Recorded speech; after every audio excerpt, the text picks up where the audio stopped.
Podquest. All right, gamers. Happy New Year and welcome to MK Podquest Episode 12, Shadow of a Doubt.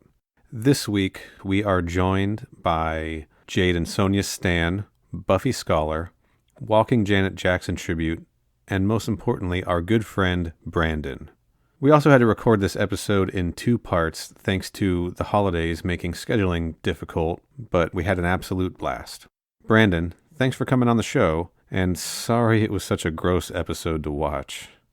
We also want to give you all the heads up that this episode includes a lot of talk about rape and consent as it relates to the plot of episode 12, and that it kind of permeates the entire discussion. So if that's not something that you want to hear about, we'll be back next week with a new episode. But for now, let's just get right into it. In each of us, there burns the soul of a podcaster. In every generation, a few are chosen to prove it. During a pandemic, in the time of darkness and fury, that fate befell 2 strangers brought together by the internet. An iPod Classic user, Corey, and a guy with 2 Zooms, Neal, who have to defend our realm from the forces of boredom by watching and discussing every episode of the short-lived television series Mortal Kombat Conquest on a show called MK Podquest. That is Snakes on the Train is the Asylum direct-to-DVD knockoff. I like Snakes on the Train, like there's only one. They have to say the train. This was an isolated incident. Yeah. Snakes on this train. I think that Corey should actually do the audiobook for that. Oh, yeah. If somebody's down to pay me, I'll read anything. Well, within reason, I guess. Yeah. That's how I got Corey to do this podcast. He's like, yeah, For the sure, right I'll do price. anything. I'll even watch Snakes on a Train. A zombie curse is placed upon a woman, which causes her to have a living snakes inside her. Snakes in the brain. She's straight up got brainworms at that point. Yep. Brujo, who is looking after her, attempts to take her to Los Angeles on the train while she has snakes inside of her. After several confrontations on the train, Neal, let me finish. Brujo's collection of snakes manage to separate themselves from their owner and go on the hunt. Whilst all this is happening, normal everyday passengers are relaxing. What is unknown to them is that something deadly is heading their way, and that there is no way out, according to Vampiric on IMDb. Wait a second. Wait, you're actually talking about a real movie. Yeah, that's the plot synopsis for Snakes on a Train. Oh, shit. It's a real movie. Do you think if she's got snakes in her brain, do you think there's like a Medusa scene where they all shoot out of her head? I don't know if they're all literally in her brain. A missed opportunity to have Reptile in Wait it, a minute, honestly. dude. So this movie got like the Alan Smithy treatment, but one guy claimed he was 2 people. It's Peter Murphy. So Peter Mervis directed this movie, but he's credited as the Malachi brothers. What the hell? Who the fuck? So he got 2 checks? He got 2 checks that were worth half as much. Maybe, yeah. He pulled one over. He pulled one over on him. He edited the Da Vinci Treasure, starring C. Thomas Howell. There are some wild reviews under here too.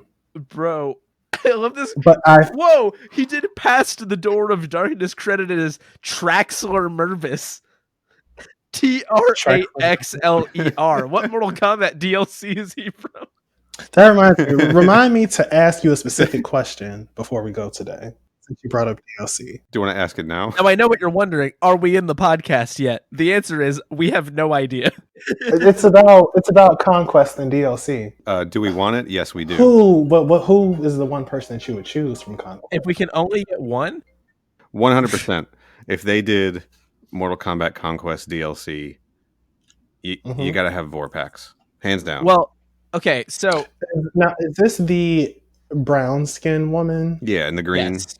Was she wearing green in this? I don't know. She's wearing a black hood in most of this episode. Yeah, but Okay, yeah. when she's hanging out in the mines, she's always in this green suit. And she's with Shang Tsung, right? Yeah.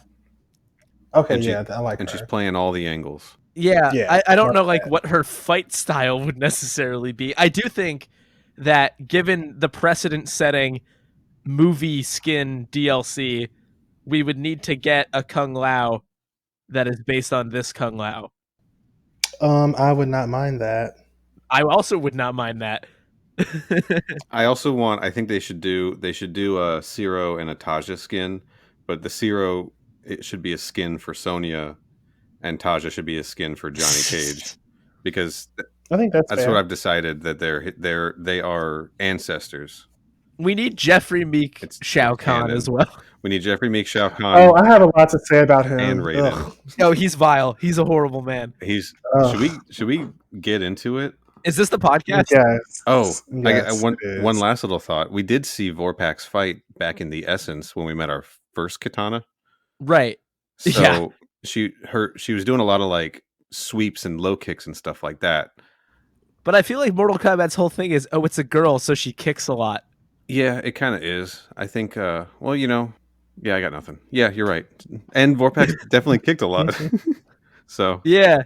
Let's diversify the portfolio a little bit. We don't need let people do more than kick. I want Jeffrey Meek Raiden skin, and his fatality is just roasting the shit out of you until you die. Yeah, he was roasting Kung Lao pretty hard at the end of the episode. yeah, he fucking was. Oh man! All right, Mortal Kombat Conquest, Episode 12, Shadow of a Doubt. We're officially in the second half of the series. Bittersweet. Yeah, We're almost there. they went big on this one too. I totally forgot. Not only do we get a return of Kitana, we also get Melina, and I totally forgot that we get Rain in this episode also. Mhm. Yeah, that's because we barely do. That was a nice surprise, though. I like how there's no reason given for why Rain would be dressed like Scorpion and Sub-Zero were dressed. I think there's one store. There's one in-universe ninja store, and we all shop there. Zhuzhen is the crossroads of all the realms, so right in the middle of Zhuzhen, there's just a ninja store. On Wednesdays, we wear pink, and if you're a ninja, we wear this outfit. Mhm. That's our look. Because even the guards at the trading post had the same setup, Yeah. It's trendy. It's fashionable. It's trendy. Like you go to H&M and Jujin, and that's what you're seeing. It's what all the kids are wearing when they're doing TikTok dances. I couldn't even name one if I tried. But are the kids flossing still? I don't know. I think so. If they're way into Fortnite, they're probably still flossing. Beyond that, I don't know. And Fortnite's still pretty popular, so I'm pretty sure they're still flossing. I think kids are still known to floss. I'm TikTok age. I feel like maybe I should know this, but I definitely don't. I've never seen anyone floss on the talk. It's what we call it. We call it the talk. I don't think I've ever properly been on TikTok like the app. Right. I'm not the first person to make this joke, but did dentists think that TikTok was going to be fucking awesome? They're like, everybody's flossing on there? And then they showed up and they're like, dude, this is such a wild disappointment. Not a single clean tooth in this whole dance crew. People You fucking dorks. People floss over on Byte. Is that like the Vine ripoff? Aren't you the one who came into the Discord and was like, hey, Vine is back and it's called Byte now? And then I registered Sebulba Fucks. Oh, yeah. And I registered a name on that and then never used it and like pretty immediately deleted the app. And I don't know if it even runs anymore. Yeah, it still runs. I get notifications for it on occasion. They're like, hey, come check out Byte. And I did check out Hey, Byte. remember us? I did check out Byte once, and all Byte was when I went to it was all the people on Byte talking shit about people on TikTok. That was literally every video was just people making fun, people on Byte making fun of TikTok. I feel like you've lost when your entire platform's like discourse becomes I hate this other thing, right? I mean, as a Zune owner, like I get it. Zone. I mean, not to sound judgmental, I'm not judging. It just caught me off guard. I haven't heard that name in years. It's like a bad memory of walking back into your life. I think, I had an MP3 player. I couldn't tell you the brand. And then I think I went to an iPod. What was the small one? A Nano? Yeah. With a small screen? Yeah, I had an iPod Nano. See, I went from iPod Mini to iPod Nano to Zune and never looked back. I have 2 iPod Classics within arm's reach right now. Because he's a DJ. One of them appears to have broken itself. I don't know what's wrong with it, but I have to restore it later. I've been too lazy to fix it. She said, "Put me out of my misery." Dude, I think so, but like I don't know if it's even worth getting into this quick tangent, but I bought this recently because I thought my other one was broken. Turns out it's fine. But so then I was like, okay, I guess I just have two. If this other one still works, I'll just sell it, but I want to make sure it doesn't like shit out on me. So I think the guy I bought this from just like fleeced me a bit. Oof. Maybe. Um, It's working currently, but like now I don't trust it because it just like needed to get restored at one point, and I hadn't done anything to it. Let's roll up on them. I'm gonna let everyone know now that the iPod Shuffle is $180 at Walmart. At Walmart? What do you mean? They still sell them in stores? Yeah, Hang on, I need to 100 corroborate this. It's not that I don't believe you, but I need to see it with my own eyes. Oh, I'll absolutely drop the link. 2 gigabyte. What are you talking about? That's way too much Yep. money for a... Yeah, And that's American dollars? Are you kidding me? be clear that you cannot get it in purple. That's like 400 of your funny colored Canadian dollars. Actually, the yellow one is $200 for some reason. So 200 USD to, this is what people come to this podcast for, math. $256 later, you can be the proud owner of an iPod Shuffle in the year of our Lord 2020. These are just in stores. They got the iPod Nano 7th generation 16 gig for $260. Are those the ones that you can turn into a watch? It's bigger than that. It's like a iPod Touch. Would Melina have an iPod? Melina would have a Rio. Yeah, I was gonna say I don't know what that is, but yeah. Melina would have like a tape player, but not one of the cool bright yellow ones. She'd have an RCA Lyra. That was my first MP3 player. You're just saying words at this point, Neal. RCA Lyra was my first MP3 player. Isn't a lira a kind of currency? Yeah, it came with a 48 megabyte compact flash card as a bonus. But you're not Police that are old. coming to arrest you for owning an RCA lira. There's literally, I don't know what it is. Like, oh god, there's more. That's a lot of sirens. Yeah, there's like 4 fire trucks that just. Podcast too hot. Somebody come stop us. All these hot takes about Melina's MP3 player. Lots of hellfire.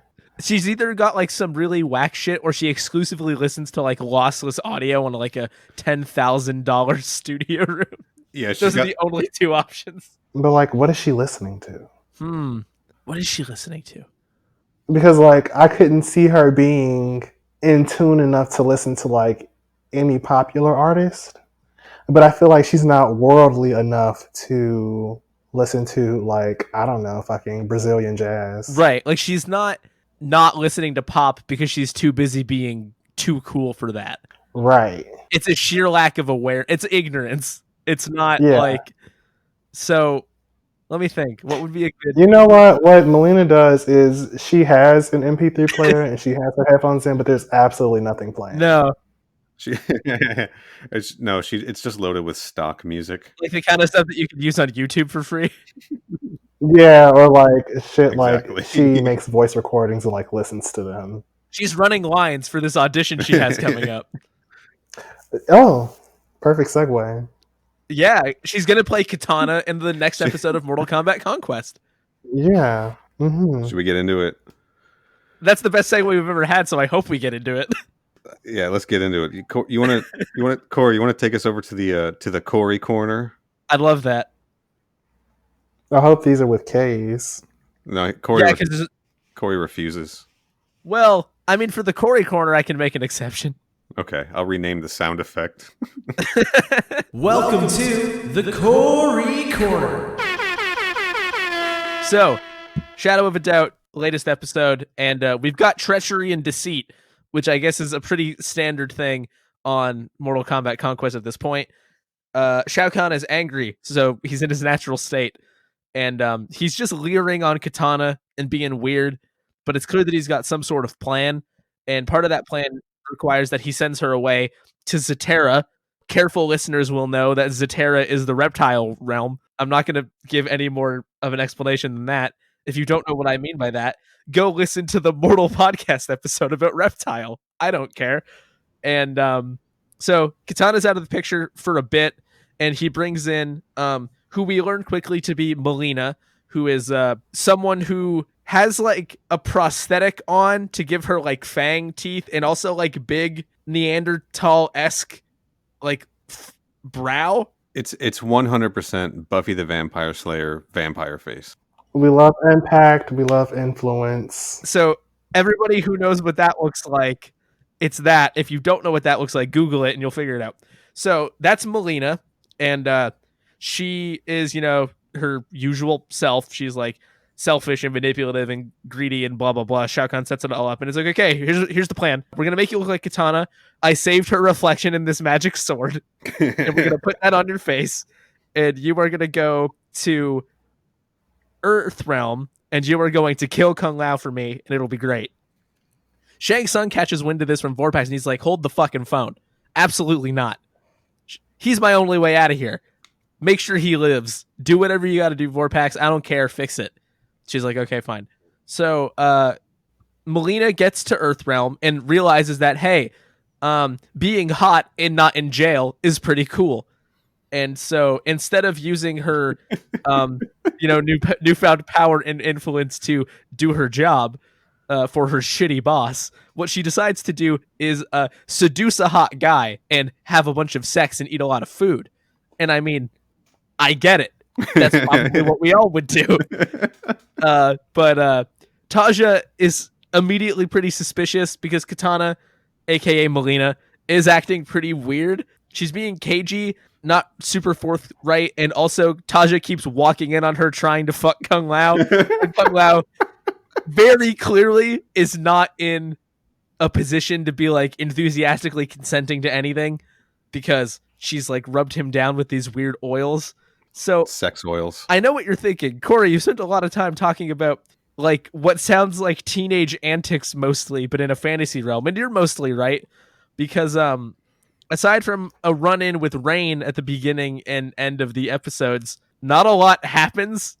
Melina is here, and then real Katana finds out and shows up in Earth, and they're like, well, there can't be two of them, so something has to be up. And then it just sort of like the situation kind of resolves itself. Nothing really happens. Yeah, that's about it, really. Yeah. That's all I got. Really quick, Brandon, have you watched the rest of the show? Not in like recent times. Like I've seen the whole series, but that was like I think it used to come on. It might have been G4 TV, but I don't really remember. I'd buy that. But I haven't like watched it since then. But I watched this episode and I just forgot how disgusting it is. Yeah, it's like, we spend a lot of time grappling with how disgusting it is. Yeah, it's like who made this? I mean, don't get me wrong, like it's entertaining, but Lawrence Kasdanov is the man to write your angry letters to. And I will. I'm gonna get the girls together and we're gonna leave a scathing review on Google. Because like I kind of glossed over it in a funny way, but like a whole subplot is Kung Lao is like borderline unconscious and Melina won't stop trying to have sex with him. Yeah, and that's like, bad. That's not good at all. Like, yeah, this is 20 years ago, but it's like, ugh, yikes. But no, like, at the beginning of the episode with Shao Kahn, I was like, what the fuck? Oh, yeah, Shao Kahn's gross, and it's even grosser because he refuses to say stepdaughter and then is still creepy. Although I do appreciate how sassy Kitana is. Yeah, she's great. Like she really doesn't give a fuck. No, and they cranked it up from the first Kitana episode. She's more like it's like she's over his shit. Yeah, like, the confidence she has in telling him to go fuck himself is truly like transcendent. But they're still doing doing that like dance where like he knows he can't trust her and she knows that he knows that, but they're still like I don't even know how to fucking explain it. Like they know they're on to each other, but they're not leading on that they're on to each other. But she's just getting a lot more bold about it, you know. She's like no one's really making the first move, and I don't mean that in a way. Yeah, you know, like no one's striking. Yeah, there's a lot of layers going on. Real quick, this episode, Shadow of a Doubt, was had three writers. Can you believe 800 writers actually? I actually took a picture of the screen because the whole screen was writing credits. I think let's squeeze in the Neal Nook right here because there's not much to talk about. How about that? Love that. Welcome to the Neal Nook. It's Gucci. So this episode was written by returning writer Steve Hatman.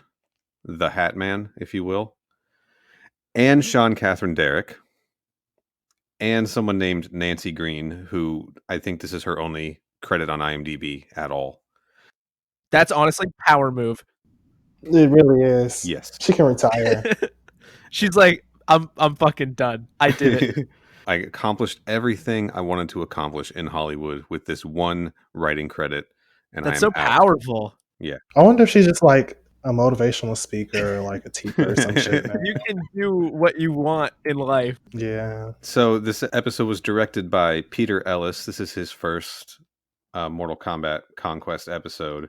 He's done a lot of television work. Silk Stalkings, which we've talked about in the past. Hercules, Legendary Journeys, which we've talked about in the past. He did the Highlander TV series. No Pacific Blue, unfortunately. No VIP. Dead to me. Yeah, just a lot of TV credits. Our Katana is played by a new actor. Back in The Essence, Katana was played by Dara Tomanovic. Katana's been replaced. New model. Audie England is the new actor who plays Katana and Melina in this. She's done just mostly a lot of television work also, but I thought that this was interesting. She did one episode of Hercules, The Legendary Journeys, that was directed by Peter Ellis, the guy who directed this episode. Oh, she's a callback. Little crossover there. And shared universe. Super happy to find out that she was also on 6 episodes of The Red Shoe Diaries. The Shoe Diaries. You don't remember talking about The Red Shoe Diaries a few episodes ago, Corey? Refresh my memory quick. David Duchovny hosted. Oh, fuck. Oh, shit. Yeah. I remember that. I'm looking it back. I just looked up The Red Shoes by accident because that's a good movie. That's how we got onto The Red Shoe Diaries. I think that was back in Cold Reality. Oh, yeah. Okay, yeah. It's been a minute, but yes, I do know what this is, and it's the most insane thing in the world. Brandon, Red Shoe Diaries was a late night USA Up All Night or Showtime or something show about a guy. I'll cut to the chase. Red Shoe Diaries is an American anthology erotic drama series distributed by Playboy Entertainment. There it is. So it was softcore porn? It was softcore porn, basically. But I think it was the softest of softcore porn. Like, I don't think there was any... There was starring David Duchovny. Well, he was just the host. He just did like the wraparound segments, from what I remember. Whoa. He wasn't like... Whoa! So I googled this show, and the Audie England episode also has Cheryl Lee. Cheryl Lee Ralph? Like Cheryl Lee from Twin Peaks. Oh, holy shit! What? Whoa! That's wild. Holy shit! People be working, Corey. People be working. Which episode? Jake's Story, episode 8. Wow. I love how constantly we get completely and utterly sidetracked by pointless shit like this. But what a weird overlap. It's half the show. I could make a Baywatch connection to this too through Twin Peaks, but I'm not gonna. Udo Kier was on one of these. Hey, Eva Mendes was in Mortal Kombat Conquest. Like, what do you... People be working. Lastly, let's talk about our buddy Rain, played by Percy Spitfire Brown. I'm sorry. What? That's cool as fuck. Why is he called that? What? That's his name. He's a martial artist, stunt performer. Hold on, Neal. You can't just say that's his name. You couldn't find a reason for why he's called Spitfire Brown. I can tell you that he's from Chicago. Yeah, he's a Chicago boy. He's a multiple Master of Martial Arts Hall of Famer award winner and world famous TV ninja with several television and film roles under his belt. Dude, yeah. When I die, if I haven't done enough in life to make my like epitaph just say television ninja, failed completely. Yeah. Forget about me. Oh, I got a couple credits here for Spitfire Brown. He did he did stunts in The Crow, Stairway to Heaven, which is important for me. Naturally. Corey, I picked out a couple for you for They Made Another One. Great. He was an ice thug in Batman and Robin, and he was uncredited Ape Warrior number 7 in the Tim Burton Planet of the Apes movie. Can you repeat that? Sorry. Uncredited ape person number 7? Uncredited Ape Warrior number 7 in Tim Burton's Planet of the Apes. Holy shit. That's an all-time great credit, too. If I don't do enough in life for my epitaph to not be Ape Warrior number 7. / TV Ninja. Oh, boy. Wow. And, so all the stars are out. And he was also a performer as himself on WMAC Masters. Oh my god, really? Yes, really. Jesus Christ. So This show has effectively turned into us talking about the same 4 things endlessly. I'm certainly trying to talk about the same 4 things. So God, I butchered the delivery of uncredited no, warrior no, number you did 7. not. You did it perfectly. But to not get too bogged down in the bit, there's something I'm curious about. Yeah. It's ending the Neal Nook. Is that fine? Yes, that's Okay. it. Let's get out of the Neal Nook. Because Brandon, I just want to ask. So if you had Mhm. seen it before, what were your but it had been a while since you had seen the show, obviously. But you listened to this. What were your expectations like in terms of what your enjoyment of this was going to be? What the quality level you were about to see was going to be? I knew it was porny. Okay, yeah, that's fair. Especially because you guys have reminded me the last couple episodes with the big burly oily man, I think. Oh yeah. Yeah. Noob Saibot, the oily And that leather was daddy. a different big curly Yeah, oily leather man. daddy. Strangely not wearing the ninja outfit. He's the only one so far. It doesn't do oil well. I don't know, I was thinking a bunch of stuff during this episode. Like, at some point, it was giving, like, not sitcom, but, and I don't want to say buddy adventure, but it was just shit happening. Oh yeah. Yeah, that's fair. Like, nothing of significance. But also, Melina is annoying to me. Oh yeah, this version of her. Yeah, because it was just like, I mean, well, I have to take into account, like, even though she's a clone of Kitana, like, she does still have like the mind of a child, I guess, because she's hella young in comparison to Kitana. That's a big thing. Is that true here? I don't think she is a clone of Kitana in this. I think she's. Oh, is she not? Is she not in this? No, that was just a random lady that like Shao Kahn had dealt with before, named Melina, who has fangs. Yeah, and I think Okay, so that like changes things. It did. So I was thinking about this because I was like, why didn't they do that? Do you guys remember in Mortal Kombat Annihilation the Sonya Melina fight in the mud?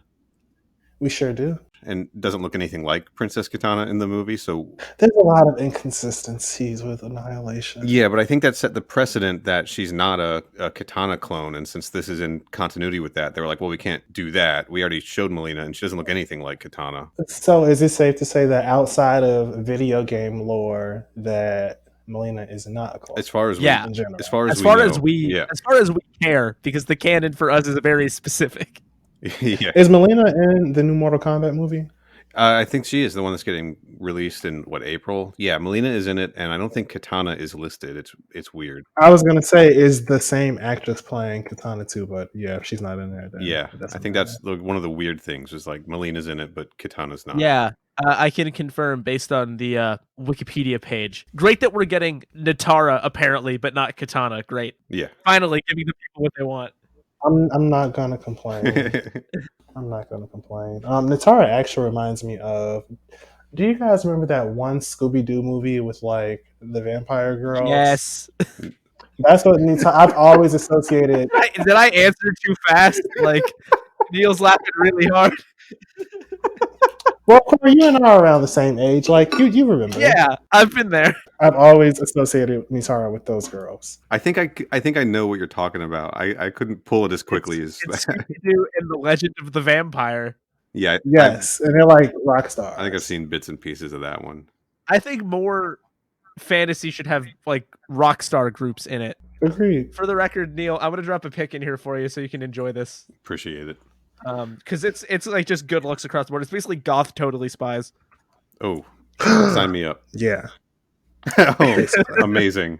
It's extremely good. That is goth totally spies. You're 100% like, correct. I feel like in Natara's home realm, like that's what she does. And the reason Natara's so mad is because they kicked her out of the group. Yeah, like now she's just like Destiny's Child. Just like a just like. Yeah, Farrah Franklin, get your luggage. The Uber's waiting outside.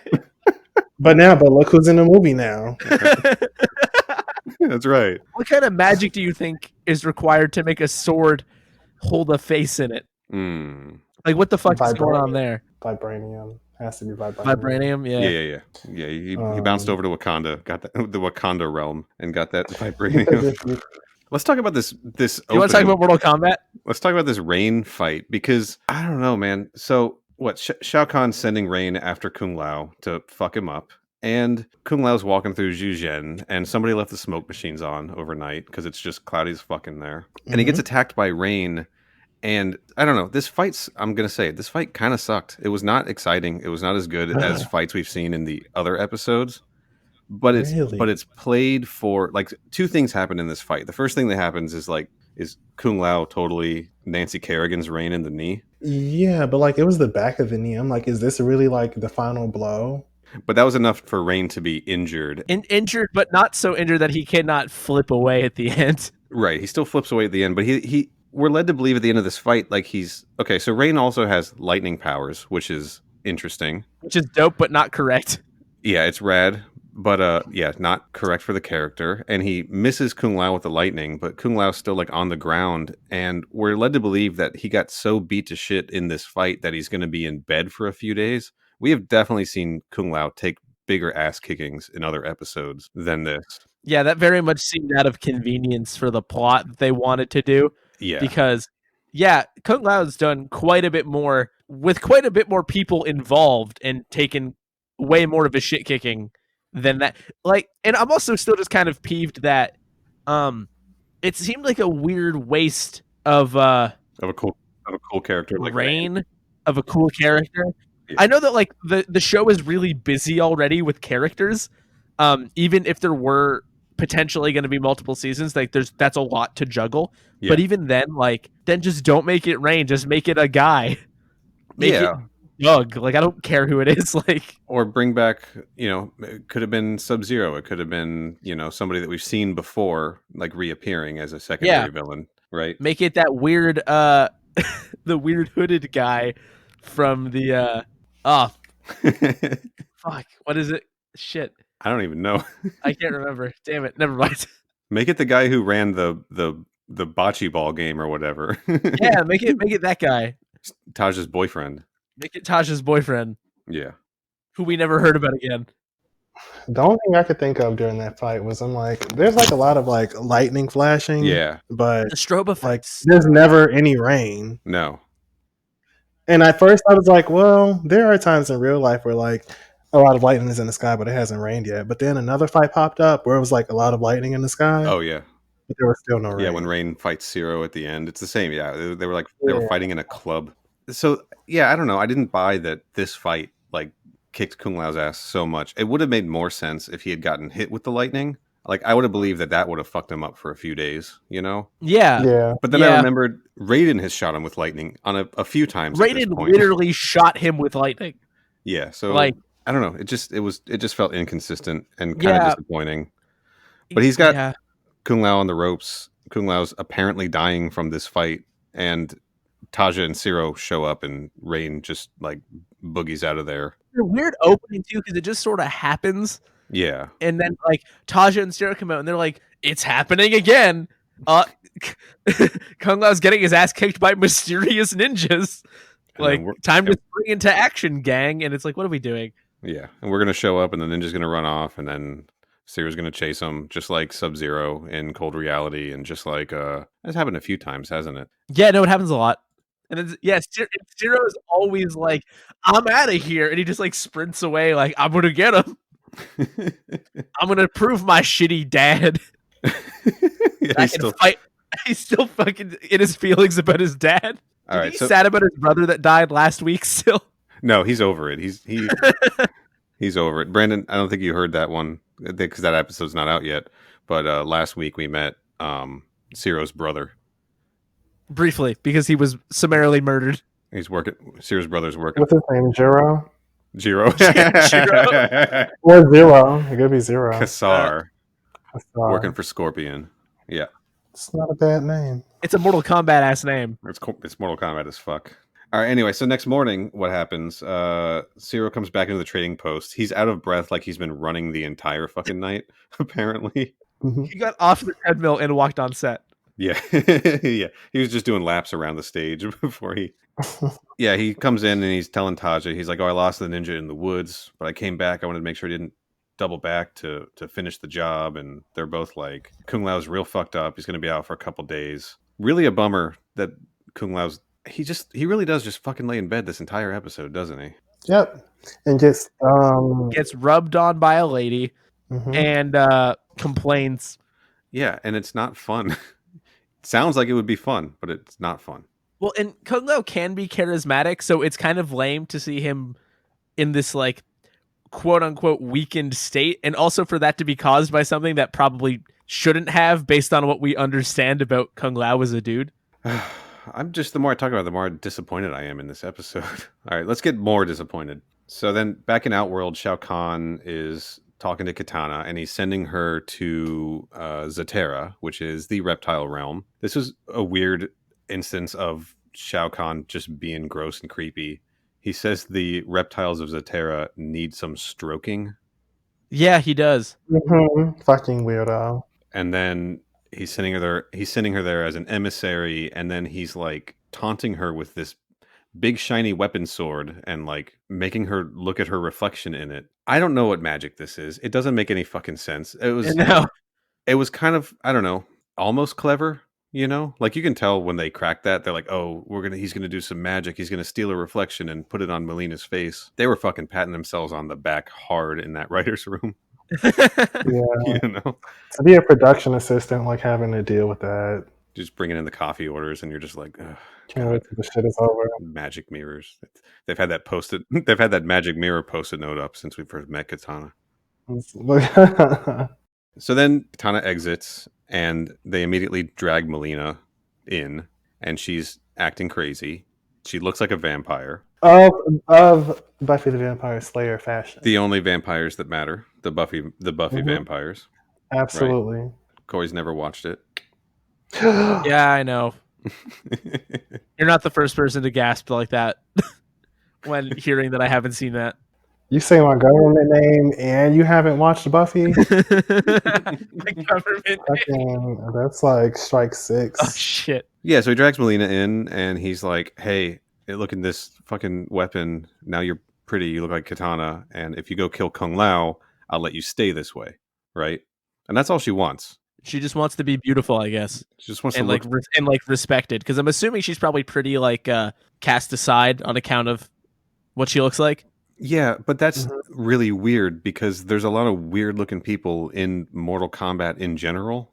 So she can't be the only person in all of the realms who looks like this, right? But everybody else in Outworld, I think that we've seen up to this point is either human or we cannot see their face. Or they're a CGI.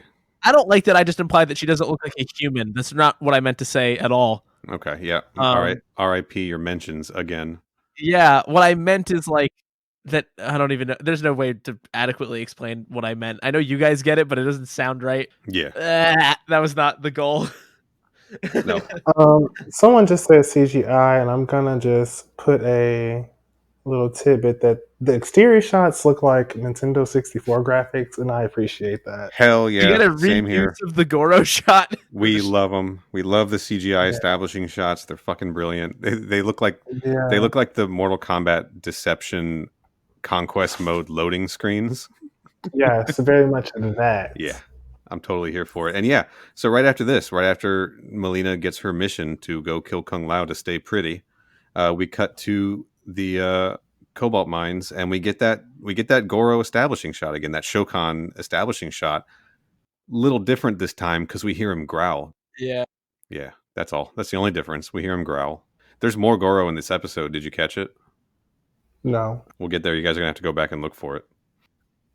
An Easter egg hunt now. Yeah, so we're in the cobalt mines, and Vorpax is filling Shang Tsung in on all of this because her spies told her, and we know that she's also secretly like working for Shao Kahn, but Shang Tsung doesn't know this yet. And Shang Tsung's pissed.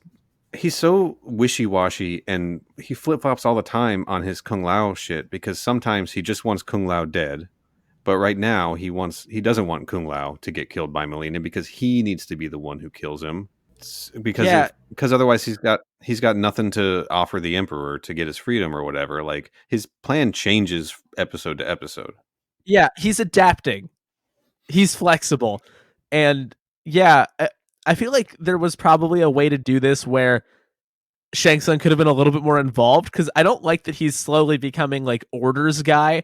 Yeah. Like we've already got an orders guy. Shao Kahn is orders guy. Like he's an ideas guy. he's the ideas guy, and then Vorpax is just sent to do fucking whatever. But I do once again, Vorpax, queen of the show. Just like hands down the best part again. Like yeah, she's like Shang Tsung saving Kung Lao's life. Now I've heard everything. Yeah, and there's a fun little like camera move where like she walks out of frame while they're talking, and then the camera sort of like sweeps over, and then you get a rack focus onto her. It's like they're getting fun with the camera here. They're trying stuff out. Well, this guy's a prestigious director of multiple episodes of Hercules. Yeah, and for every terrible choice with like bad strobe lights that make the fight scenes impossible to see, you get a good old fashioned rack focus. Yeah. But yeah, so Vorpax at least gets to have some fun later, like convincing Melina what to do. Yeah, she's being sent by Shang Tsung to convince Melina to not kill Kung Lao, and didn't seem to be that hard, right? No, she was easily convinced, I guess, because like the line of "your life would be way better," and also "you won't die" is pretty easy to sell to somebody who appears to be that desperate for better things. Yeah, but like, okay, well, we're about to get to it. We can talk about it now, right? Like, so like fake Katana, Melina disguised as Katana. We're just gonna call her Melina. Is at the trading post. Name. She's at the trading post. I like this little tidbit. When she shows up at the trading post, Zero almost shoots her with a crossbow, which is 100% another Buffy reference. Yep, totally. That's the first time we've seen a crossbow on the show, I think. Impact and influence. Hell yeah. And she's like, oh no, I heard Kung Lao was hurt, so I came here to help and protect him. You need to go hunt down the assassin, right? Mm-hmm. And Zero fucks off to go do that. Zero sprints away. Zero sprints away as usual. And Taja notices that Katana, quote unquote. How do we talk about this? Because they think it's Katana. It's Melina. We're just going to refer to it as Melina. Right. Yeah. Didn't you establish that like 35 seconds ago? Yeah. And then I did the opposite of what I said I was going to do. So obviously it didn't stick. You need to get one of those spray bottles that you get for like a cat that doesn't listen. I just spray myself in the face. Yeah. Just spray it all over your podcasting equipment. So like gradually your podcast is going to sound shittier and shittier. Like the less good you are at doing the show. Have your dog do it. It's been a long day. All right. So anyway. Taja notices she doesn't have her fans with her, right? That's a big tip-off. Mm-hmm. Katana wouldn't leave home without her fans. And what does she say? Oh, I left them. Yeah, I was in such a hurry. My dumbass. You're like, girl, what? They're your iconic possession. They're your thing. How'd you forget them? Aren't you a warrior? That'd be like Zero leaving the house with a shirt he can't rip off. That's true. It just doesn't happen. Zero dashes out the door, runs back in. I forgot my sleeves. He pulls his sleeves on, runs back out. Sleeves on, rips them off, runs back out. I think that Zero should be destroying a lot more of his wardrobe. That's all I'll say. Read into that comment as much or as little as you want.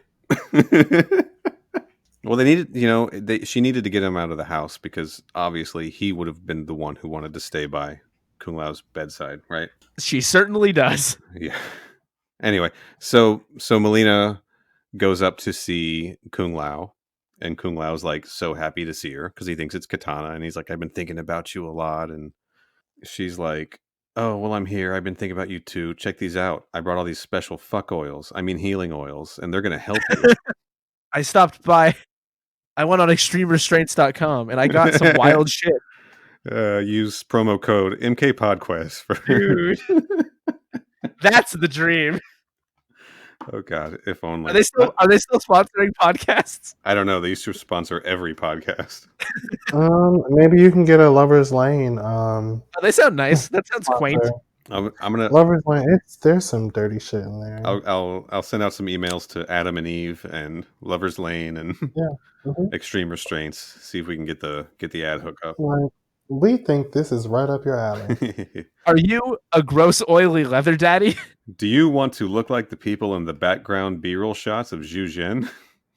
Mm-hmm. Do you want to fuck Kung Lao? Sorry. The universal. And our whole audience yells back in unison, yes! We do! Finally, just something for me! For us. We should Yeah, get truly. we should start our own subscription service of Melina's poison fuck oils. There goes our chance of ever getting any of these actors on this show. I don't know. Maybe they can be, what do you call them? Ambassador. They can be brand ambassadors. Yeah. We can why not? we can at the very least pay Kristana Loken To like plug in on Instagram. to record something. Who- To record. Who is Blood Rain, aka non-Mortal Kombat Nitara. Yeah. Oh yeah, that's true. Yep. Shit. The more we know. Play the sound, Neal. So after she visits Kung Lao and shows him her fancy oils and that she's going to use to quote unquote heal him, she then goes downstairs and she's like, "I'm going out." And Taj is like, "Wait, that seems like a bad idea." She's like, "No, I got to get shit." "Oh, but no, but you know, Shao What shit Kahn's do you need? Let me go get it. And she's like, I have to go get shit. Yeah, just leave me alone. I just want to go out." And that's real suspicious to Taja because Taja's remembering how careful old Kitana was not getting caught in Earthrealm, right? Not having Shao Kahn's spies catch her. And this one just doesn't seem to give a fuck. She's just like out there shopping, having fun. She goes to Zhujian Applebee's and Vorpax approaches her. And that's when Vorpax talks her into not killing Kung Lao so that she can stay young and keep having fun, even though if she did kill Kung Lao, Presumably that would happen because Shao Kahn already said, if you do this, I'll let you keep the face. yeah, and we skipped over this when he put Katana's face on her. He called her his new daughter. Right? Yeah, so she has absolutely no reason to believe that Vorpax is right at all, based on all the information she has. Right. But I mean, I guess Vorpax is just very persuasive. Well, it is, but it's not until Melina's fucking Kung Lao and when she's about to stab him and Kung Lao's like, "Oh, you're so beautiful." That's when she changes her mind. And she's like, "Oh, I'm not going to kill him because I like being beautiful." He's hot. It really didn't make a lot I'm of not sense. going to kill him because he's hot, Neal. Sometimes it's that simple. I know. I'm just And then Taja, can we talk about that for a second? Because absolutely. I think I've referenced this on this show before. Because I believe it was the Baron that did this last time. But Taja has several Timmy Turner's dad moments where she effectively says, "I'm both respecting your privacy by knocking, but asserting my authority as your father by coming in anyway." Yeah. Oh yeah, totally. So at some point, Melina's got Kung Lao in bed, and she's got a knife, and she's got special oils, and she's like, Notably not a sigh. yeah, It's like a dagger. not yet though. She just gets to us later. She does get the size later, but this is just a regular old dagger, and she's straddling Kung Lao, rubbing oil on him, and yeah, they absolutely go to the bone zone, right? Mhm. And she's at the point where she's gonna stab him in the neck, and he starts like complimenting her about how beautiful she is, and then she drops the knife, and then she just fucks him instead. We've all been there, right? At least once. I think everybody does that. Yeah, compliments get you everywhere with me. Talk about bringing a knife to a something fight. I don't know. Figure it out. Something from Lover's Lane. Yeah, and then the next morning, Taja just like busts into the room, Timmy Turner's dad style, and is like, "Oh shit, you guys! I can smell it in here." Yeah, and it's something because Kung Lao is just like he's got this glow in his face, and he's just like he's wet, like he's like God damn it! like he's God. slippery, and it's like what happened in here? And Melina's like, I'm just gonna go freshen up, if you know what I mean. And Tasha's like, yeah, I know what you mean. Stop. Yeah. Yeah, I fucking know what you mean. There's oils everywhere. I know exactly what you mean. And she kicks the dagger out of view, right? That she had just left on the floor all night. That was pretty slick. Can I say that I don't remember anything about the series from when I first watched it, but when Taja first appeared, I definitely thought it was Miranda from Sex and the City. Oh yeah. What's her I can't name? believe we're managing to get Neal to talk about Sex in the City. Oh yeah. Cynthia Nixon? No, absolutely. it's not. I see the resemblance, but no, young Kristana Loken, young blood rain. Yep. Also, I have I have a note here from just before that happened, where I think it's when Melina's first doing the oils, and I just have a note that says, "Dude has some fucking arms." Yeah, Who can wow? you know it's funny because when you Mhm. when you He looks like completely flat when it's head on and it's just his chest, but then the camera moves and it's just like he sits up and just his arms appear, and it's just like Jesus Christ. I think Ciro wasn't in when Ciro's next to him. You don't notice, right? Right. Comparatively, Ciro's arms are like Kung Lao's calves. you Mhm. don't even want to see Ciro's calves. It's- At what point are we the problem when it comes to this show being too horny? Do you remember the sauna scene? And you were like, "They are all ripped in different ways, and this is important." It's important and it remains important. Look, it's our show. We can talk about whatever we want. Tastefully. Yeah. I am looking respectfully. Okay. So let's back up. Let's get back on track. Come on. I'm talking to myself, not you guys. Yeah, well, I guess here's the catch, right?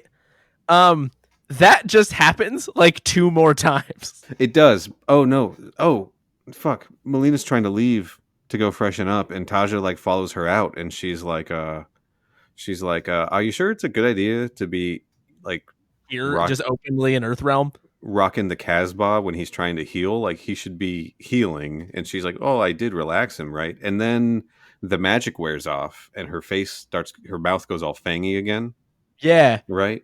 Also, I And- gotta say, I do like that Taja is partially asking that question because it's sus as hell, but also because she's like, I don't think Kung Lao was able to say yes to that. Yeah, that's a very important point. Like Kung Lao is absolutely doped up on whatever's in these tinctures. On the Right. on the oils. Yeah. So yeah, 2 points for the word tinctures. thank you. So yeah, he is not in his right mind at all, and that's consent is important, everyone, even in your fantasy Mortal Kombat TV shows. Did I do Put it it down, Neal. right? Play that same song. Yeah, so she's turned ugly again. And she has no alibi. Anyone? All right. Wait, what alibi? No. UGLY. no. You ain't got no alibi. You- That's what we're 10 points. doing. 10 points. I didn't realize we were gonna keep score, but like I gotta catch up somehow. I don't know what to do. He has 12 points. Do I have any yet? Yes. Okay, great. You Don't tell me how many. We can just figure it out at the end. gotcha. What the show had been lacking, Brandon, is it wasn't gamified enough. Yeah, no, you know me. All right, so she books it out of there, and then she's getting dragged in front of Shao Kahn, who's like, you had one job and you didn't do it. And she's like, please make me pretty again and I'll do it this time. Which just goes to show that like she should have just fucking done it in the first place. Yeah, like, I know she's into her fun with Kung Lao, but like honestly, well, and like Vorpax, we see that Vorpax convinces her, but like, what did Vorpax actually say that was particularly convincing? I don't Other know. than the opposite of what she thought was true.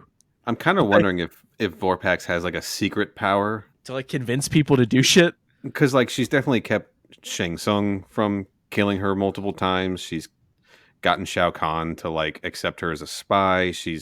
I'm willing to headcanon that if we just want to do that. And this shit with Melina, she may have just like some kind of power of influence over people, like because we know she's not human, right? Like that's been established. She can Maybe she's just that girl. Yeah, she's just a queen bee. Maybe everyone just wants to do whatever she says, and that's why she should be added to Mortal Kombat 11. Agreed. Or really, what they should do is give Jade a Warpath costume. Give her a Vorpax skin. I like Yeah. that. I'll accept that. I just want to get Tracy Douglas paid. Definitely. It could be a Tracy Douglas skin. Yeah, I like no, it. for sure. Yeah, She's earned it. She's earned it for having to wear that suit 100% Oh of the my time in God. the show. it's such a God. dumb outfit. Are we talking about the green bodysuit? Yeah, That's like, that could be Beyonce's worn something similar to this. Um, it would be an alright costume without these random like Holes pieces in of it. skin flapping up. Yeah, it's like all right. Like clearly, there's an agenda here. When episode 1, when Corey watched it, he just referred to her as Discount Jade. Yeah, pretty In my much. defense, I don't think we knew her name yet. Anybody watching the show would be like, "Oh, that's probably Jade," and then it just Yeah. isn't. Yeah, no. Jade just has. I'm not gonna start standing, but no, she's not Jade I at all. encourage it. So Shao Kahn lets Melina get good looking again, and he sends her back to just fucking finish him already. He says finish him. Mhm. In a very, and you know he's kicking himself now for using the wrong choice of words. Yeah. Yeah. That's not what I meant. Ah, fuck. Now, okay, you finished him. Now kill him. Please, God, fucking damn it. So Melina's back at the trading post, and she's just lubing up Kung Lao again. Taja once again interrupts. And at this point, you have to think it's intentional because she does it 3 times. Well, Tasha's Mhm. on top of shit, right? She really does notice everything. She's the only one paying attention in this entire show whenever shit's going A weird. true Miranda Hobbs. She is, yes, this is Zhu Jin, Miranda Hobbs. She is a lawyer. Mhm. And she is dating a guy named Steve, Mm-hmm. who and they do have a baby together. Yeah. Yeah. Yeah, Miranda won. Miranda kind of did win. One Sex in the City. Yeah, she kind of did. Was that also a contest? Well, yeah, you got to spice it up. her and Steve, I like that. I was rooting for them the whole time. I'm glad she finally got Yeah. over her shit and came around. Yeah, it's like Anyway, sorry, Corey. That's cool. So Melina leaves and Taja's talking to Kung Lao and she's like, "Hey, Kung Lao, something's not right. She's not acting like Katana. You're hurt. This isn't a good time to start banging the Emperor's stepdaughter, pardon me." And Kung Lao is just kind of like, "No, I'm cool with it because I'm drugged up." And yeah, that's basically it. Taja's onto shit. She knows something's not I gotta right. say, like, it sounds like we've talked about 4 scenes, and that's largely because this whole episode is basically like the same 2 things happen over and over again until Taja finally decides to do something, and then gets resourceful with a candle and like a nail, and then it Yeah. goes back to looping again. Yeah, I have that in my note. But okay, but this is what I wanted to get to. All right, so after this shit happens, and after Vorpax and Melina talk some more in the city and come to the same conclusion as last time, it's basically just a repeat of the last conversation. Kung Lao is having a fever dream. Did you guys watch his fever dream closely? Because he's dreaming about his fight with Rain. He's seeing Shao Kahn. He's seeing Katana. He's seeing Shang Tsung, and he's seeing Goro. Did you catch that?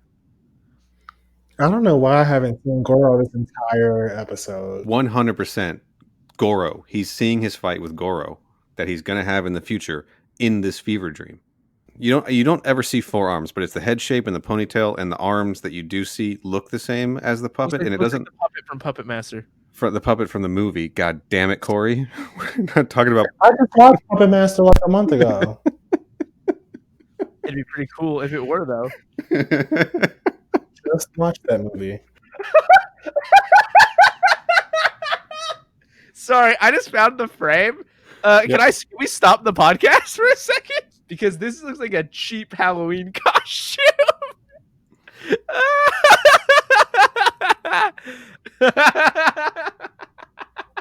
Right?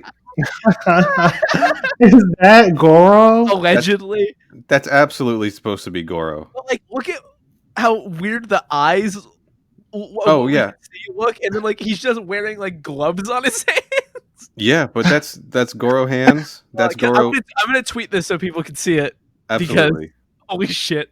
That's Goro hands. That's Goro hair. Yeah, it looks pretty shitty, but that's they were trying to keep it obscured. They're definitely doing some foreshadowing there, which I totally I missed. love the pit hair.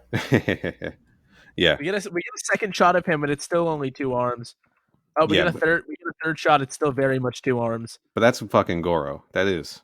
We're More seeing people it, need to go through this show frame by frame, I think. right? I've watched this episode a few times. Well, probably twice before this, maybe 3 times before this time, A couple times. and I never noticed that before. 1 week later. Or they'll be like, "How was the mummy?"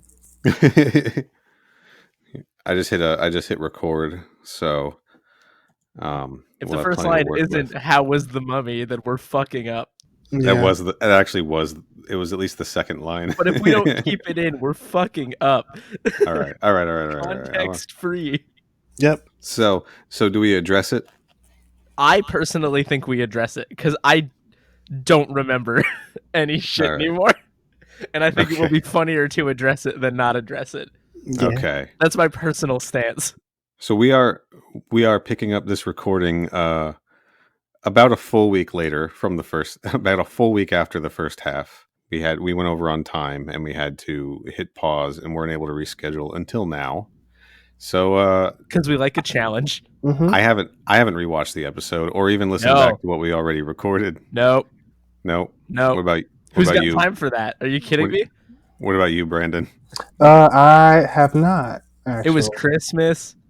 I was working my job. I was doing stuff. I don't know. What do you think I am? Somebody who podcasts about Mortal Kombat Conquest? I don't have time to watch that. I couldn't tell you what's happened in the last 7 days. Yeah, it's been a week. For sure. Yeah, it's like, who's got the time? You know, in this busy life, this jet-setting internet lifestyle. Yeah. Influencer lifestyles. Yeah. You know? Too much to do. Too much to do. So, got to keep up with the TikToks. Melina's in here somewhere. That I know for sure. Mm-hmm. So the last thing I remember is Corey, you were losing your shit at the Goro Man in the Fever Dream, in Kung Lao's Fever God. Dream. The Goro Man looks very funny. Yeah. And I think I've still got that. I sent that to somebody, or we have that still. Yeah, we have so that. Does this girl look better or worse than the one from 1995? Worse. It's not a full Goro makeup. You can see like it's just a dude with like regular arms. You can see like the head shape, like it's like a head mask with the ponytail, and then he's just got regular arms but with Goro hands on the end. Yeah, and I remember, and it was just like in flashes of the Fever Dream, so you couldn't get a good look at him, you know. For the record, that's why I think it's better. Yeah. It's way worse. It's like you love the attempt. You love the attempt. Which is interesting because the Goro, I rewatched the 1995 movie maybe like a month and a half or 2 months ago. Yeah. And when Goro came up, I was so disgusted. Yeah, he's a little too real. Yeah, one. It looks fucking sick, and it still holds up. You know what? Actually, I'm looking at him again. He reminds me of like the Thumb Warriors, Thumbhand Warriors, or whatever from Spy Kids. Yeah, that's truly. Those are truly disgusting. Yeah, those things. We showed those to children, and we were like, "Yeah, this is cool." Yeah. Oh, they were called Thumbs. Does the Shark Boy and Lava Girl sequel that came out a couple days ago have big thumbs in it? Do you think? What's the over/under on huge thumbs? There's a Shark Boy and Lava Girl sequel. That's correct. Yes. It's breaking news. It's called We Can Be Heroes, and they're adults. Pedro Pascal is in it, and it appears to be mostly about kids. It's basically looks to me like what if Spy Kids was the Avengers. Directed by Robert Rodriguez. It's not a selling statement for me. I don't have a ton of interest in that. I'm just gonna let someone know that I just looked up the thumbs, and someone absolutely photoshopped Honey Boo Boo's mom's face on top of the thumb. On all the thumbs. All right.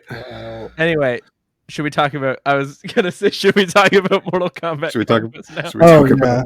Yeah. That is the slogan of the podcast at this point. How many times an episode do I say that? I think it's at least 2 usually. It's been happening a lot recently, that's for sure. I got one more note I want to say about the Shokan, the Goro Fever Dream. This is how we got into this situation last time. I know. I just thought it was rad that they included that. Like that was a cool thing to see. Just oh my god, I just saw the picture. God, they're really all thumb, huh? I had these toys when I was younger, but yeah, back to Mortal Kombat. My bad. I think this show would benefit from a guy who's all thumbs. I feel like it increases productivity. Yeah. It's hard to hold a weapon when you're all thumbs, though. Yeah, but if you've got big, powerful button pressing thumbs, But who wins between Thumb Thumbs and Goro? how many thumbs are there? It's Goro, but instead of 4 arms, it's 4 thumbs, I feel like I feel like 4 that's gigantic fair. thumb. The grossest thing Oh my we'll god! ever Thumbs. say. Yeah. And at the end, it's still got 3 what would be fingers Stop. on each arm, but they're There all can't be also thumbs. thumbs. Stop. How dare you say that? Bring that mental image into my home. Ugh, it is creepy. They're Man. very flesh colored. Yuck. Anyways, speaking of creepy, can we talk about how weird it is that Melina is using her body swap abilities to trick Kung Lao into stuff? That's not good. It's actually, I see it as the R word is what she's doing. Oh no, it is. Oh, 100%. He is Yeah, not. it's I don't know where we are in the episode, so I figured let's start with the bad thing and then we can get to the good parts because she's assaulting him. She is. Yeah, she's totally. Yeah. Yeah. Let's see. How do I delicately say this? I wonder what the writers think about what they've written 22 years ago. You know, there was a lot of this as a Buffy fan. You probably realize in this time period, there's a lot of this kind of using stuff like this as a plot device. Zhu Zhen hasn't really caught on to the idea of enthusiastic consent. This is not the first time we've had this problem. I highly No. doubt it will be the last time we have this problem. No, you still got like half a season left, right? Yes, and there's at least one more. Every episode is going to have this problem. I think there's at least one more Quan Chi appearance, so you know that's going to Quan be Chi does it. Shang Tsung problematic. does it. Melina does it. Shao Kahn does it. Basically, that's how Zero wants to sometimes. Yeah, he restrains himself, except when he was under that Quan Chi sand influence. It or fucking whatever sucks. it was. It's not good. That's their shortcut to this is a bad person. If it sounds like I'm like chuckling it off, it's absolutely not because I think it's funny. It's just like I can't believe how often it happens. Yeah. But if you watch any show, this is again not an excuse, not excusing it, but you watch any show from that time period, this shit pops up constantly all the time. Like it was a controversial subject. It was considered edgy, I suppose. They weren't really addressing this kind of shit on TV before then, except in like your very special episode of so and so, right? And now they're just like having a blast. I don't know. I'm not. It's the worst part of the show for sure. I said it before. I don't need fucking in my Mortal Kombat. Yeah, it's in just general. kind of like it's like we know Sonya and Johnny made a baby, but we don't really need to see how they made it. God, imagine if that was a cutscene in Mortal Kombat 9. It was like quick time events. Oh my god. The worst. Rapidly pressing X. I don't think we need to put this directly into the media because the fans very much have it covered. Mortal Kombat 9 hot coffee mod. If I you mean, want this honestly, stuff, it's not hard to find. I just don't need it front and center. Yeah. All right. Especially with A word and R word. Wow. Yeah. And that's just, All right.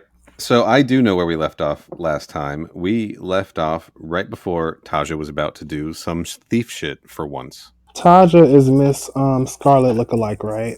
yeah. Oh, I do have a big note here that just says Taja doing creative thief stuff. So it must have happened. Yeah, my note says Taja does some thief shit. So she's trying to break into... Is this like she takes that candle off the wall and like lock picks the thing? Is that what it was? Yeah, she takes the candle thing down and pulls a nail out and she picks the lock into Melina's little... Why did she get such a large space in this house? I don't know. She needed all the room for her sex jellies. So much room and so much stuff. And she's got like a cauldron. Like... That's weird. I mean, it's a big trading post. They got a lot of space there. So. I don't have room for a cauldron in my own house. There's a good chance she set up in there without them even knowing, because there's just the 3 of them. And that place was like big enough to have like an executioner stage, a dungeon, house like 10 guards plus Jen and the Baron. I mean, there's a lot of real estate that these guys just sort of took over. It's free real estate. Yeah. But she picks the lock. She gets in.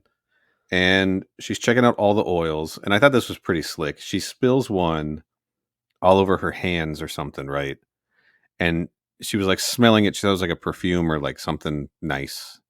Sorry, I I said it's free real estate, so my brain just keeps going. It's a free house for you, Jim. Just pick up the keys. It's right here.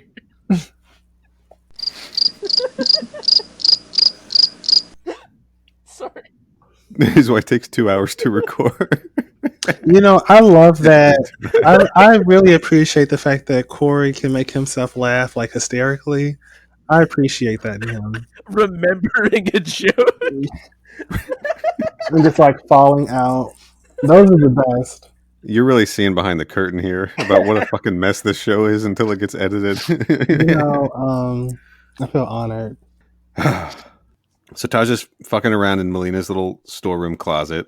She like spills an oil on her hands and she starts like coughing uncontrollably, like it's killing her because it's, you know, fucking poison. And she dips her hands in the fish tank that just happened to have fish in it. And it kills the fish, right? And that's how she figures out it's poison. Yeah, it wasn't the fact that it was killing her. It's the fact that it was killing the fish. But why the fuck in this did Melina bring those fish with her? Why were they down there? Maybe that was the fish room before Melina commandeered it for purposes. The aquarium. Maybe yeah. We didn't see the back wall, but it was just like full of fish tanks. If you go to the trading post, you can actually pay Taja for admission into the aquarium, and it's a single fish bowl in a giant room.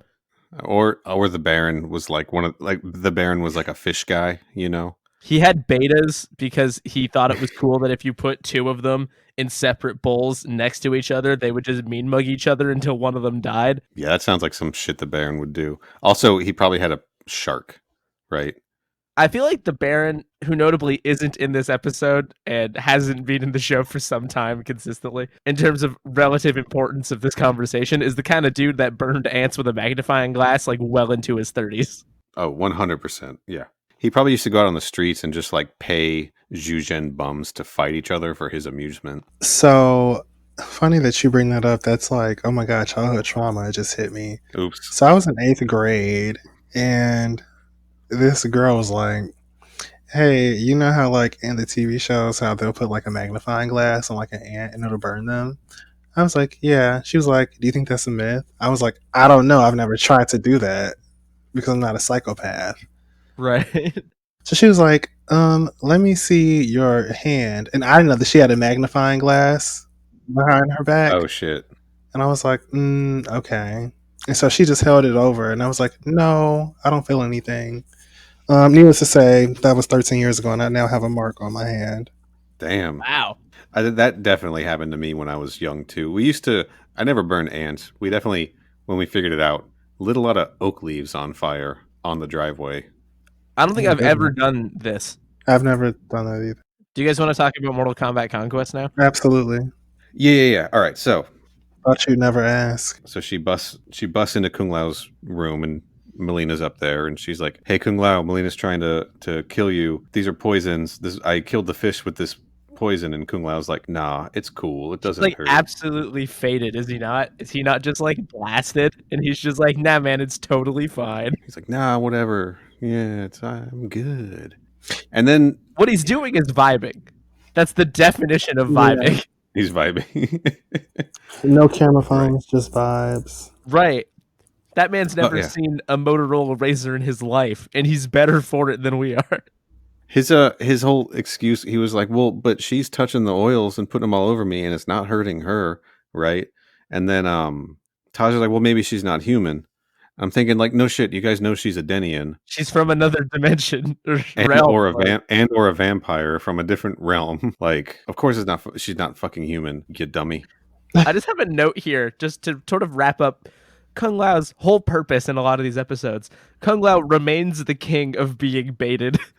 Oh god, yeah, you're totally right. Like, he's just constantly like, either he lives for it, how noble and pure of heart he is that he wants to help people, or just being a dumbass. He is constantly being like fooled, bamboozled, and tricked, and he just can't help it.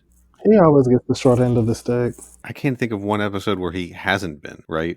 No. Even the first time he met Katana, he got bamboozled into thinking she was the bad guy. Let's also be clear. Are Kitana and Kung Lao interested in one another prior to this? Because They were I would say yes, but not in a very formal way. not like Direct. this. Right. They were definitely the last time she showed up, Kung Lao was definitely talking with Raiden at the end about how amazing she was, But there was no smooching or anything last time they met. Certainly no. There was a lot of kicking and punching, actually.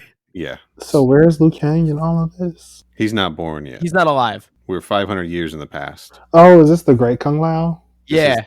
Yes. Oh, everything makes so much more sense. Bro, dude, Love we've been recording this episode for a week straight, and you just figured that out. Yes, that just clicked. Yeah. This is 500 years before the first movie. And something in me knows that it's 500 years, but just didn't piece together that it was the Great Kung Lao. That's my favorite movie with Zoe Deschanel in it. It's 500 Years of Mortal Kombat. Yeah, Academy Award nominated. Respect on the name. All right. So Taja's confronting Melina about these oils too, and I kind of like the way Melina spun it, even though it doesn't really hold up to any sort of critical inspection. Where she's like, "Oh, Shao Kahn or one of his people may have switched my oils with poison ones. You just saved My sex oils for murder oils." Yeah. You just saved Kung Lao's life. I was about to murder oil him to death. And Taja, you may have saved his life. Shao Kahn's spies could have tampered with my Old Spice. That's also Taja walking in on them for the third time. 100%. Just Is she a cog blocker? No, they're getting plenty of fucking done. So Oh well, yeah. True. Taja is, I would say, the one who is like most responsible for the well-being of others. Like, she cares. So Yeah. I think she's checking in because she cares and doesn't realize they're doing that genuinely. Mhm. Kung Lao, you know the rules. If you have a girl over, you leave the bedroom door open. So I can smell the oils. Gross. I have to be able to hear it, or else I can't guarantee that you're still here. Yeah. Let's talk about shirtless Shang Tsung real quick. Mm-hmm. Because we went back to, after that scene. Did he show up in this? Yes, he did. Yeah.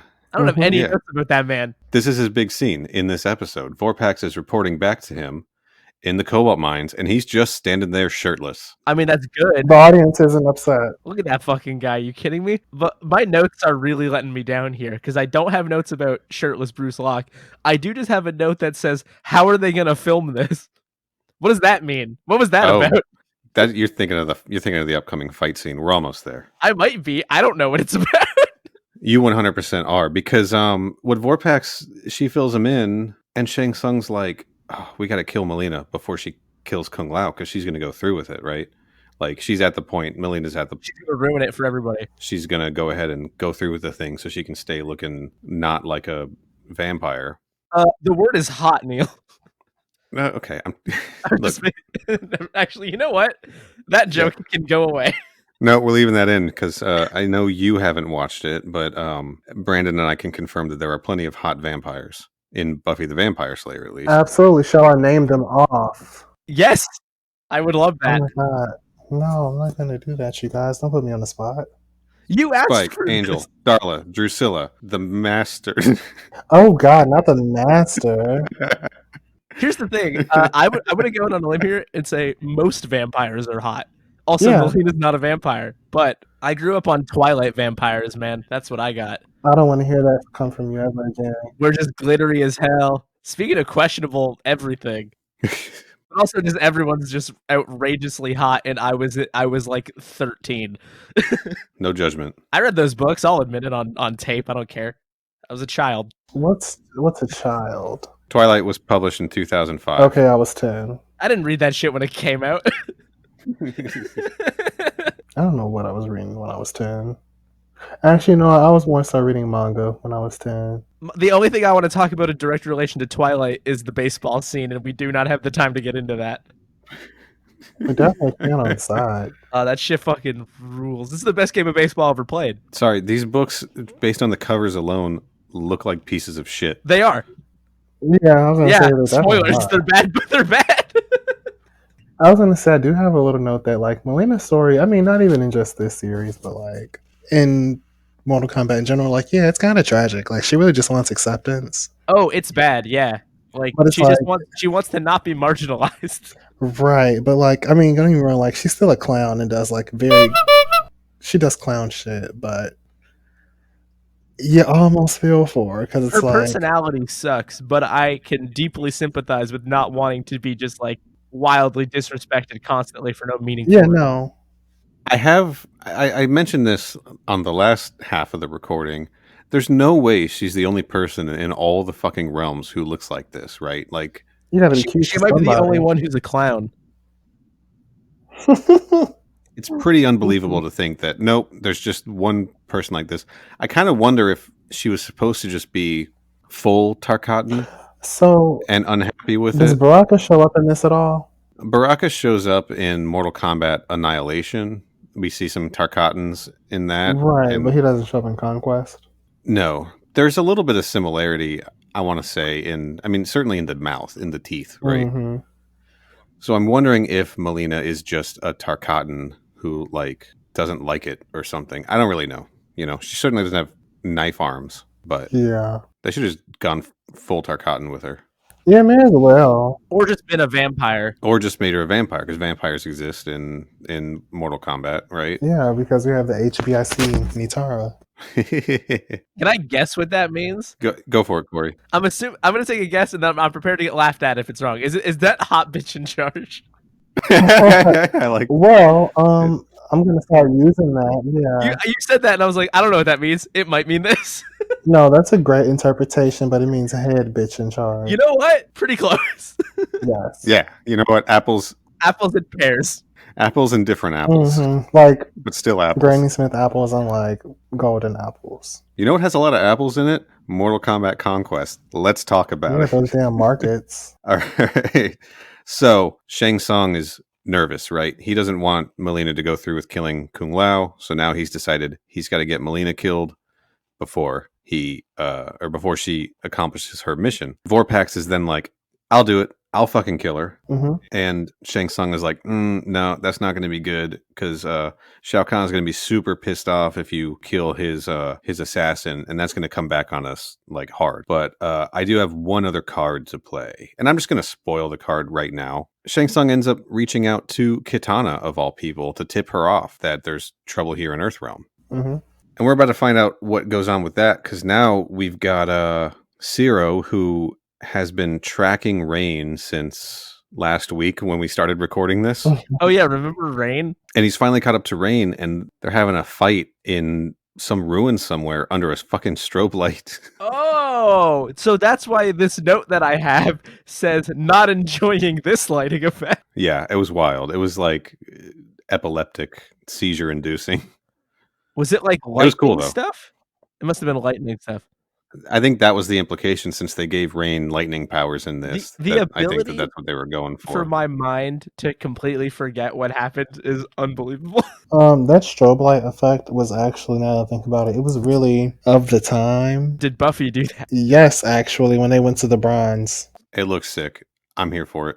I found it, I guess. Apparently, I didn't like it. Right. So Rain's just kind of kicking Ciro's ass until suddenly he gets hit with a fucking fan. Rain. It like hits him. And like I think they gave it a sound effect. Like it actually like impaled into him, right? Yeah, fuck that man up. I don't know what I thought you were gonna say. It's like a boop kind of sound. But clearly not. It made a sound effect like a tin can getting shot with a BB gun. Yeah, like yeah. It actually just made a clown nose honk sound. God, Neal put that in. I'm putting all of these in. Absolutely. 6 to 8 discrete clown honks. Krusty the Clown to be specific. Hey, let's keep talking about this. That was a Krusty the Clown reference. Well, it was, but it was also just you sort of saying hey in your regular voice. Yeah, it was a subtle reference. We're allowed to talk about him because his name starts with K's like Combat does. There we go. I agree. So Rain and Kitana recognize each other, right? She's like, "Is that you, Rain?" And Rain like, how does he? I don't remember how he gets away. He escapes. He probably flips over a fence or something. That's how the ninjas usually run away in this show, right? So extra. And she helps up Zero, right? And he's like, "What are you doing here?" And she's like, "Oh, I received a message from someone unknown. We all know that it's Shang Tsung. About Rain being here in Earthrealm. He's an Edenian who betrayed us and joined Shao Kahn because he wanted power, obviously. And Kitana says that she and Rain used to be close when they were younger. So then Ciro's like, I'll go after Rain. you go back. And Katana's like, go back where? And he's like, back to the trading post where you've been rubbing oils on Kung Lao for the past few days. And she's like, no, I haven't been here. I've been in Zatera. Something's going on, right? She's like, we better get back there fast. And Ciro's getting up and he's all injured and clutching his rib cage. He's like, no, you go ahead first. I'll come along as soon as I can. And that was kind of convenient way to keep him from like showing up. I thought they were going to go like full, which one's the real Katana, you know? Yeah. But we didn't even get that, which was kind of disappointing. It would have been fun to have them stand next to each other and be like, I'm going to ask a question that only the real Katana can answer. Katana just kind of shows up at the trading post and Melina's there. And Katana's in her like blue-ish outfit. If I'm remembering correctly, Katana's in her pink outfit. She's no longer trying to look like, or Melina's in her pink outfit. She's no longer trying to look like Katana. And it is fucking fight time. And I think, Corey, this is what your note about how did they do this? How are they going to film this? Yeah, why did I take that note? Somebody enlighten me. Because it's the same actors playing both characters. And well, I did that. I figured they were going to have a stunt double for at least one of them. And they blew all their money on the smoke effects at the beginning and the strobe light in the rain fight. So they had like nothing left to work with. And honestly, the fight that we got was pretty dull. And I think it was because they needed to have, I don't think they should have had twin stunt doubles for the fight. And I don't think they did because they were definitely still trying to get like Audie England's face showing for each character at different times. So it must have been just a real pain in the ass to shoot. The choreography is not super great. We do get to see them use their weapons, right? Like Melina's got the sides out and Katana's got her fans, and it's nice to see her use her fans. And basically all that happens is that they disarm each other. Katana knocks Melina down, and then they both get zapped back to Outworld while Vorpax, who had been spying on the fight, starts laughing. That's the fight. Nothing fucking happened. My favorite thing on this show is anytime Vorpax gets the chance to be near but outside of the action and just loving it. That's most of her. But like, no, a lot of the time is actually spent just fuck. I saw a funny tweet because I have Twitter. Fuck. This is another thing Corey does regularly while we record. I'm not reading it. It's just open. It's check Twitter. I'm not checking it. It's just open. And it says Oreos for virgins. And it's a regular package of Oreos. And it says, do not eat these if you have ever had sex. Poison control can be reached at 1-800-222-1222. It's a funny tweet, Neal. Fuck you. But I didn't think I was gonna say. I'm gonna send you guys something because that reminds me of something that I had seen before. They're very directly related. Sorry, you follow an account, upcoming Oreos. No, they got retweeted onto my timeline. But I would follow that 100%. The gas station boner pills Oreos. Something about fast acting, long lasting. This cookie will make you rock hard. I feel like that's what everybody in Conquest eats. I was gonna make an actual point. Fuck. What was I gonna say earlier? Should we pick this up next week? No. I'm sorry. I literally just like Zencaster is in the same Chrome as this, and when I don't need to look at my levels all the time, so I just clicked a different tab. This was not intentional. I have no idea what your point was. What was I saying? Oh, you love when Vorpax is just kind of watching shit. Actually, a lot of her time is spent mostly just talking to Shang Tsung and doing nothing. Right. So when she gets to just be around, I love that she's always just like up somewhere high and just laughing at everybody. Yeah, I need like a video bit of that. I need a compilation. I'll get to work on it. I am following this Twitter account, by the way. I actually just did the same thing. I wasn't going to say anything, but I just did the same thing. Yeah, so now Melina and Katana are just getting lectured by Daddy, right? Ew. Shao Kahn's he punishes Melina for not fulfilling her mission by making her have bad teeth, but the rest of her still looks like Audie England. Speaking of England, sorry, Melina, your punishment is to be British. Got him. That's his punishment. He's like, your punishment is to be mostly hot, but with bad teeth. And then she has to wear a face mask, which is too real. to remind you that you're not hot. This is what you actually So are. to be clear, he fucked her teeth up even more, is what we're saying. I think so. I don't know. Because it seemed like, if I'm remembering, it seemed like she really just kind of like had fangs in the beginning. Yeah. But when her the magic wore off that other time, this is what her teeth looked like. So he just put her teeth like I that. feel like there's no way they had multiple teeth prosthetic effects. What a damn mess. Because it's very like those like little ugly teeth things that you get out of the little dispenser things. Yeah, it's a mall toy to distract your Yeah. child. With like those 50-cent toys. So then he's lecturing Katana, right? And he's like, "What the fuck were you doing in Earthrealm?" And she's like, "I was serving you. That imposter was masquerading as me and trying to kill Kung Lao. The Elder Gods wouldn't have liked that. If that happened, they would have known. They would have thought you were behind it, right?" And just it's obvious that Shao Kahn knows that's not the truth, and she can tell that he knows. But it's one of those things like I can't prove it though, right? I think I said this in the last part of this episode, I don't remember, but I like how this Katana is or Katana's just like, I don't give a shit anymore. Like, she'll just step to Shao Kahn and be like, yeah, fuck you. What?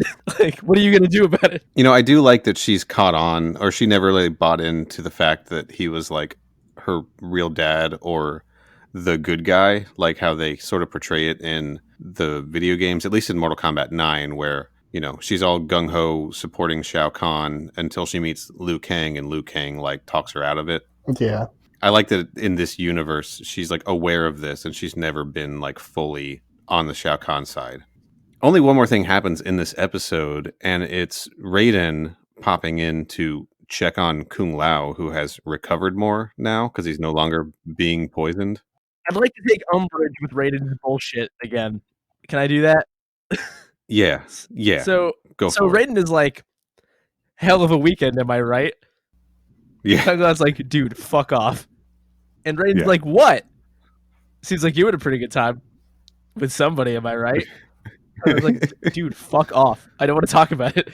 And like, Raiden is really making light, and he's really just sort of being a prick about some really actually bad shit. And it is he's typical of Raiden being like an annoying gym teacher asshole man. It's the opposite of like a couple episodes we got good Raiden, who was like snarky, but like I don't know what word I want to use to describe it, but it felt appropriate, whereas this is obnoxious. This is he's like, oh, you learned a tough lesson, Kung Lao. What was the fucking lesson he learned?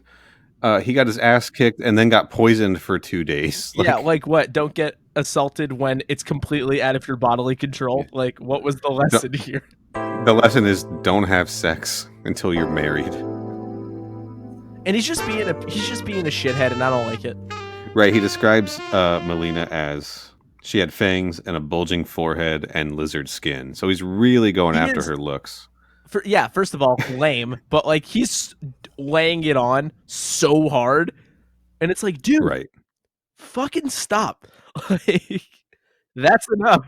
The episode ends with him saying, How long exactly were her front teeth? And then them both suddenly laughing. Kung Lao's like, actually, this is funny to me now. I've internalized all my trauma. Don't worry, y'all. Haha, freeze frame.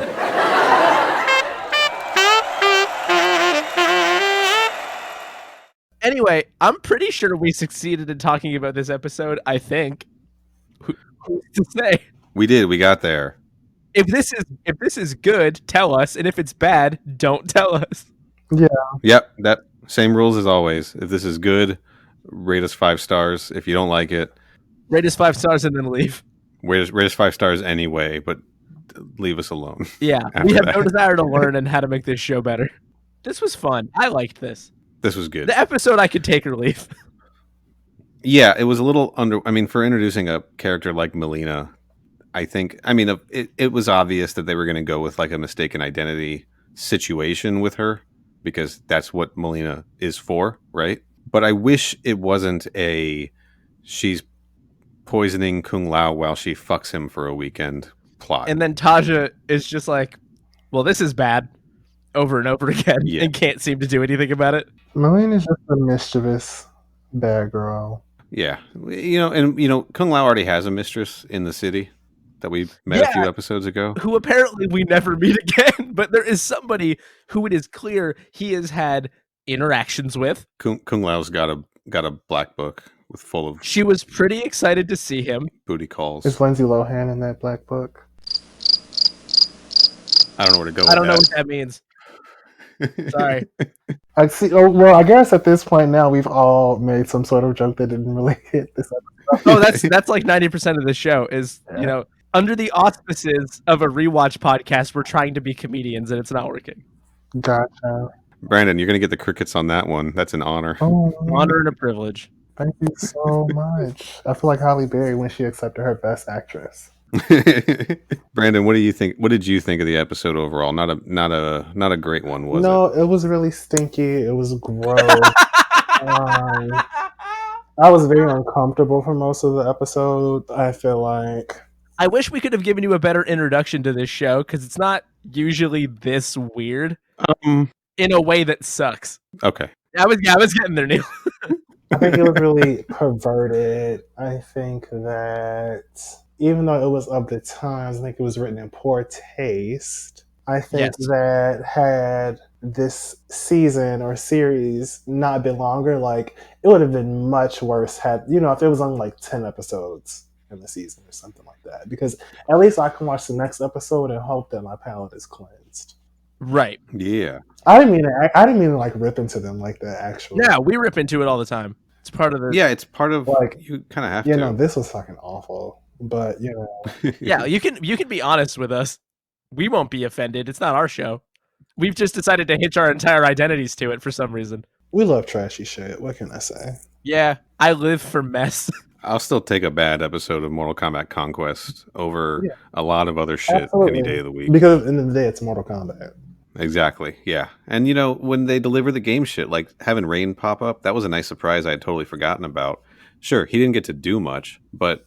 Sure, I'm being pandered to. Those ninjas always look cool, and it works on me. It absolutely works on me. You're an easy mark. It's the reason I paid attention to Mortal Kombat in the first place was, damn, those ninjas look sick. Oh, no, I was fully on board because of Sonya. I respect the hell out of that. Just like, nah, I know I'm here. Like, yeah. I can give a shit about ninjas or robots or I'm anything. here for the powerful femme here.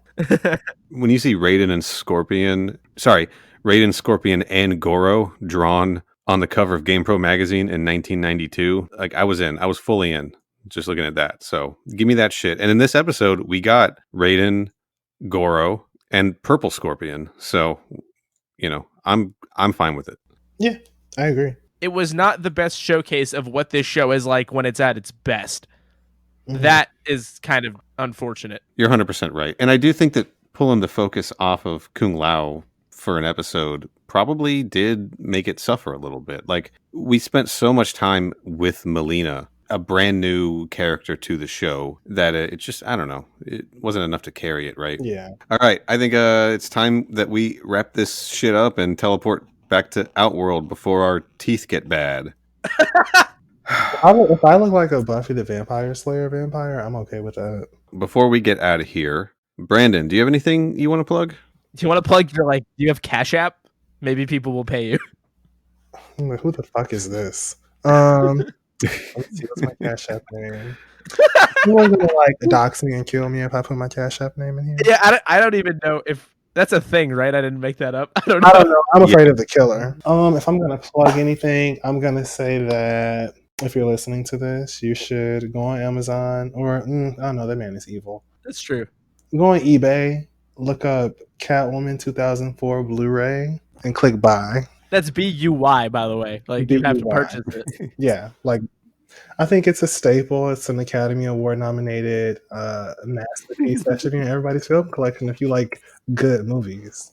If you like basketball, good movie. If you like Halle Berry, good movie. I've seen that basketball scene. That's the only thing I've seen. Yeah, and that's actually the scene that got them nominated. Best picture, best actress, costume design, set design. Are you confusing the Academy Awards with the Razzies? Absolutely not. I meant Academy Awards. Okay, my mistake. The Academy of what? The Academy of fucking Oscars. I don't know. Oscar's house. I don't fucking care. Into it. Also, put some respect on Sonia's name. Corey, what do you have to plug? Everybody knows what I have to plug.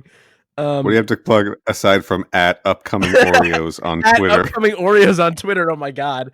Then my much worse Twitter account is on there at Mr. Corey Price. My letterboxd is also that. You can listen to They Made Another One, which I do with our friend Liam at They Made Another on Twitter. It's a podcast. You listen to it. You can find me on Twitter and Instagram at Final Neal. I have a retro gaming Instagram account at A Mess of Games. Of course, check out Thick Zeros Thick Doors on Instagram at Egrestagram. And follow the show on Twitter at MK Podquest. Subscribe and rate and review us 5 stars or don't. All right, I think we got to get the fuck out of here. We got to get to the dentist because my teeth just suddenly got all fangy and shit. All these Oreos. Yeah, I just grew a blonde ponytail. All right, I'm stopping the recording. Sorry.